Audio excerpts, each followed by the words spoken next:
In the upper right, in the blue, they call him the Emperor. His ID is Slayer's Boxer.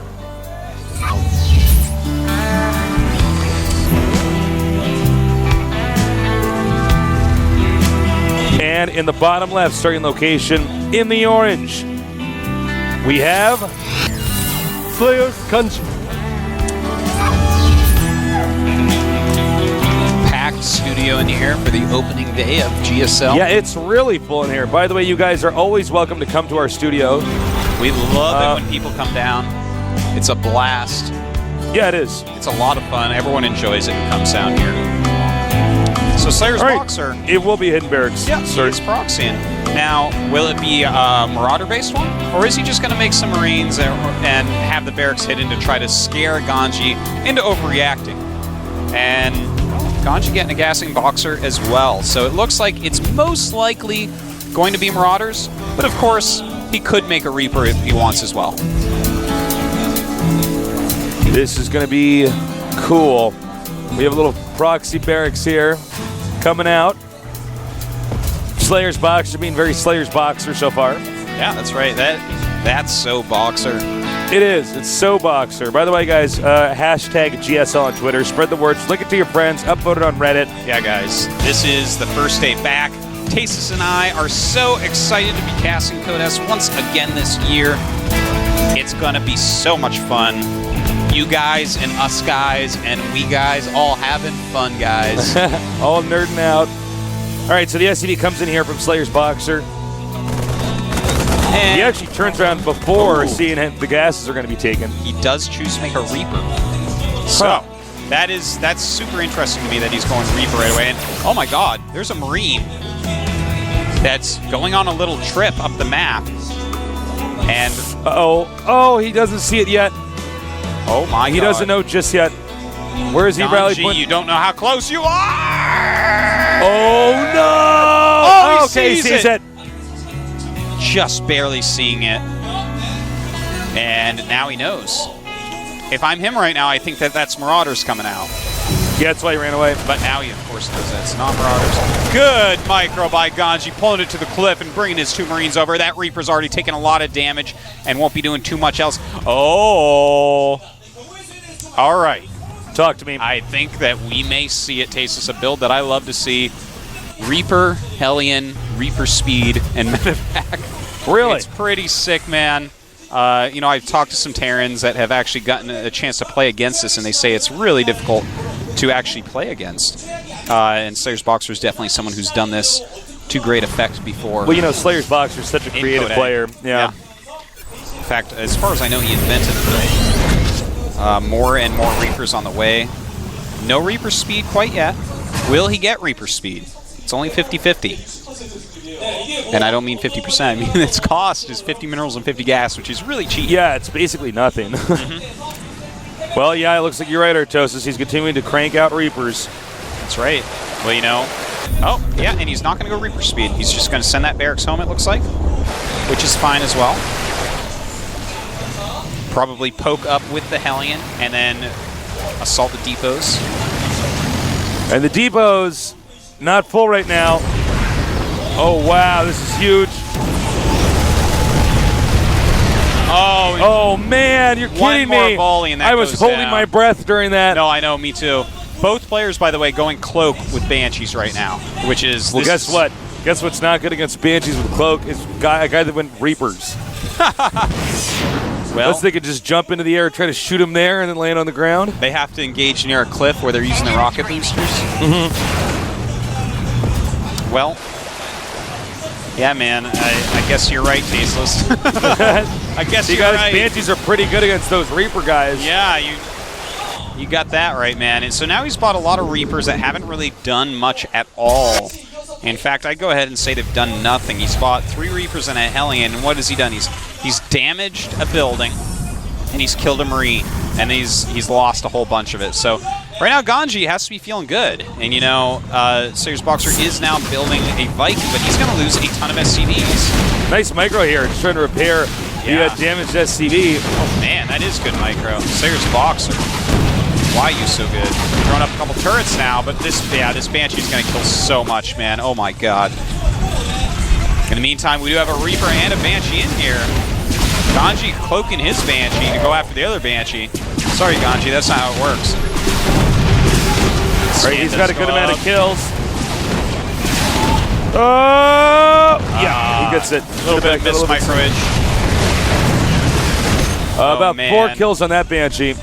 Yeah, everything going wrong for Slayer's Boxer right now. Oh, down wow. It goes. Oh, man. All right, so 10 workers killed by that Banshee over there. GanZI has taken a severe lead at this point. It is 22 SCVs to 30. And, of course, GanZI just has more of everything right now. Slayer's Boxer, though, going Blue Flame. So he might go into Super Turtle mode, even getting a Raven. Looks to me like he wants to probably switch into mech from here, which is a good choice, because if you try to go Marine Tank right now and GanZI goes Marine Tank, guess who wins? It's GanZI. Yeah, if you're going pretty the same straightforward, units. That's just math. Yeah, the person with the better economy, the more of them wins. Yeah. So it's a smart choice by Slayer's Boxer to go into a mech-based play and hopefully be really cost-efficient against GanZI for basically the next 30 minutes. Which is what it's kind of going to have to take. Yeah, he's going to have to ride the storm out. Yeah. Nice job, though, taking out the Banshee. Down it goes. One small victory for Slayer's Boxer. And now we see that GanZI's actually moving out on his own. Probably trying to apply as much pressure onto Slayer's Boxer to keep Slayer's Boxer's supply focused on an army instead of SCVs and an economy and everything like that. Yeah, this is quite a smart move. He's got to be careful. All right, now, he does have Blue Flame on the way, so if he can eliminate the Marines, he can kill off that group of units, but as is, with that many Marines and a Siege Tank mixed in, Boxer has nothing that's good against Siege Tanks here. It's going to be a little bit rough. He's got a lot of SCVs with this. Oh, and he's landing everything. Good choice. Throwing down an auto turret as well. There we go. Throwing down the auto turret, but will lose that Raven, which is painful indeed. But it looks like he does have enough.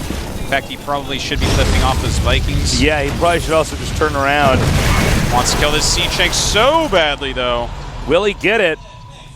We're seeing a high-speed Siege Tank chase. Here's the thing. GanZI actually saved all his units that were worth anything. It looks like he's going to save the Siege Tank. He saved the Raven. He saved the 2 Vikings. All he lost was the Marines. And the Marines don't really matter in this scenario. It looks like that was a... I don't know what that was an attempt at. All right, he's just got to get that out. That's what was the deal with the Emil being dropped there? I think that was just a misclick. You know, I think he's going through his keys real quick, and trying to think of what exactly as the hotkey. Maybe overbound it or something. Yeah, well, doesn't he have customized hotkeys? He might. He might. I know most pros actually don't. But let's take a look here. Slayer's Boxer, GanZI. GanZI has the expand up. He's got a lot of Siege Tanks already, which is really, really smart. He should be making constant Siege Tanks here, especially against someone that's going mech from behind, because you can set up a Marine Marauder Siege Tank contain against mech, which is unbelievably hard to get out of. You have to have basically a lot of Ravens mixed in, and you have to be very smart about how you break out. So, good choice as far as tech goes from GanZI, and even the contain aside, he might be able to go up and possibly even kill Boxer so far behind. Yeah. You know, Boxer's very good at playing from behind, but it's sad because I see him playing from behind so much. I rarely see him in this game where he has a steady lead and he just keeps it, you know? Oh, that's very true. Well, it's because it's the way he plays, you know? He wants to do different types of strategies, and he's having to pull out every SV. This is not going to go well, Tasteless. All right, here comes the Banshee.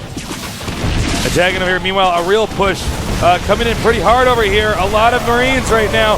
Nice Blue Flame Hellion shots here.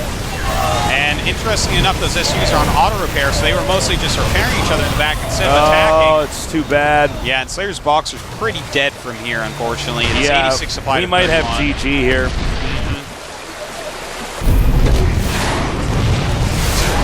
Well, Slayer's Boxer put up a good fight in this match, but he did. But as is, he has no production that can really kill Siege Tanks. You know, he could make a Banshee, but obviously the Viking and Raven can take that out oh so easily. Now we have Blue Flame Hellions here, but Marauder's already prepared Right now for GanZI, Sim is about to finish. Combat shields, have just started. Do they have? Well, damn, 104 supply to 34. Yeah, it's looking pretty rough. Slayer's Boxer just trying to get ahead in any way he can, catch up in any way he can.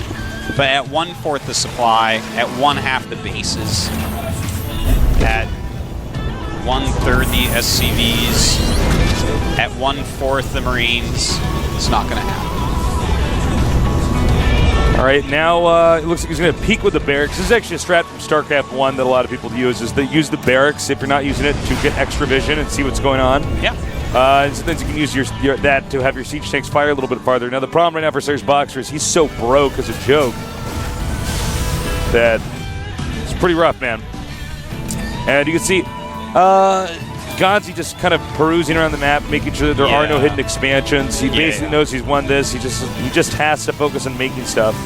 And, you know, these Marauders are actually going to be able to stem and route the ramp and kill GanZI. The Marauders alone can just about win the game, as there are no siege tanks out yet. He is starting in siege tank production, but he doesn't have siege mode. They aren't out yet, and that's it. GanZI scanned, he saw what's up there, which is almost nothing, and he's just going to go for it. All right, as you can see, our Marines and Marauders come here as they stem, hitting a lot of SCVs. I would say this may be the final battle. And so much damage being dealt. Just too many Marauders landing the mules, and that does it. GG. Well, Slayer's Boxer put up a good fight overall against GanZI. You know, it's hard, man. GanZI's been getting deep in GSL Code S quite often lately. He's a force to be reckoned with. He definitely could come out of this group. Yeah, absolutely. Slayer's Boxer gonna have to go fight Sen. That'll be a great match. Yeah, I can't wait to see how that turns out. GanZI clearly playing quite well, though. Well, down here at the GSL Code S, we've had quite a series of games so far, and we still have a lot more to do. It's going to be great. Do. 3 more best of 3s, man. Yeah. It's going to be so nice. We're going to have Sen against Boxer, then Jakji against GanZI. And then the 2 players that are not eliminated or already through will fight to the death for our amusement. It's a wonderful world we live in. Reality is pretty good. Yeah, reality is actually really good. You know, when I was younger, I always thought to myself, you know what? If only there was a Pokemon world. If I thought jumping off a bridge would get me into Pokemon World, I'd have done it, Tasteless. Keep that in mind, man. But nowadays, this is better than Pokemon World. Well, we live in a Instead of universe. throwing a Pikachu against Squirtle, I'm throwing Boxer against Sen. Yeah. I'd rather watch that. We get to watch the best StarCraft 2 players in the world battle. You guys get to watch it at home. It's going to be... I mean, these games have already been amazing. It's so good to be back casting. The metagame altering ever so slightly over the course of each week here on the Korean server. There's no question. In fact, that's one of my favorite parts. All right, we'll be back soon with more awesome games here at the GSL Code S.